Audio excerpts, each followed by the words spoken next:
अष्टवक्र गीता, राजा जनक और अष्टवक्र संवाद। सूत्र 3। न पृथ्वी न जलम नाग्निं न वायुर्धो न वा भवान एषा साक्षिर्मात्मा मम चिद्रूपम वृद्धि मुक्तये। अनुवाद। तू न पृथ्वी है, न जल है, न अग्नि है और न वायु है, न आकाश है। मुक्ति के लिए अपने को इन सबका साक्षी चैतन्य रूप जान। व्याख्या। राजा जनक का पहला प्रश्न है, ज्ञान कैसे प्राप्त होता है। अष्टवक्र पहले ज्ञान की अनिवार्य शर्त वैराग्य की व्याख्या करने के बाद जनक को अपने निज स्वरूप का बोध कराते हैं। वे कहते हैं, मनुष्य शरीर मात्र नहीं है, वह चैतन्य आत्मा है। आत्मा ही उसका वास्तविक स्वरूप है, वही सम्राट है। यह शरीर, मन, बुद्धि आदि उसके दास हैं, जो उसके आदेशानुसार कार्य कर रहे हैं। ये यूं कि स्थूल है, इसलिए इसका प्रत्यक्ष बोध होता है। आत्मा सूक्ष्म है, जिसके ज्ञान के अभाव में ऐसी भ्रांति होती है कि मैं शरीर हूँ। यही अज्ञान है। अष्टवक्र इसी भ्रांति का निवारण करने हेतु कहते हैं कि तू पृथ्वी, जल, अग्नि, वायु, आकाश इन 5 तत्वों से बना भौतिक शरीर नहीं है। ये 5 तत्व भौतिक हैं, अनित्य हैं, नष्ट होने वाले हैं, मृत्यु पर नष्ट हो ही जाएंगे, किंतु तू फिर भी जीवित रहेगा।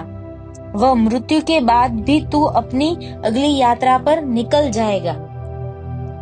शरीर को पुराने वस्त्र के समान छोड़कर नया वस्त्र धारण कर लेगा। यह शरीर तेरा वस्त्र मात्र है, तू इससे भिन्न है। यह तेरा शरीर भौतिक पदार्थ से बना है।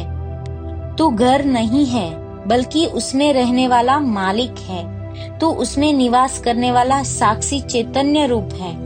संपूर्ण भौतिक जगत का आधार यही चैतन्य है। तू भी वही चैतन्य है।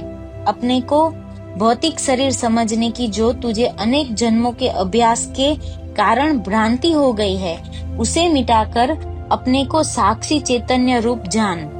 यही ज्ञान है। यदि तू उस समस्त दृश्य प्रपंच का साक्षी दृष्टा बन जाता है, तो तुझे आत्मबोध हो जाएगा।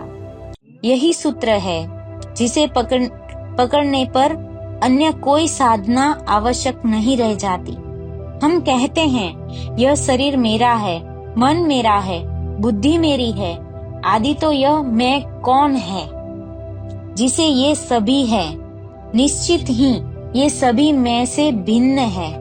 तभी हम कहते हैं, यह मेरा है, अन्यथा मेरा कैसे कहा जा सकता है। जो मेरा है वह इस मैं से मिला है, तो उन्हें छोड़ा भी जा सकता है।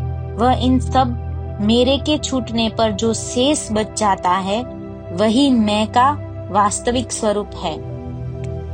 यही मैं आत्म तत्व है, जिसका ज्ञान होने पर ये सब विजातीय तत्व उससे भिन्न प्रतीत होने लगते हैं। यही आत्म ज्ञान है। अष्टवक्र राजा जनक को आत्मबोध कराने के बाद मुक्ति के लिए कहते हैं, जो जनक का दूसरा प्रश्न है कि मुक्ति कैसे होती है।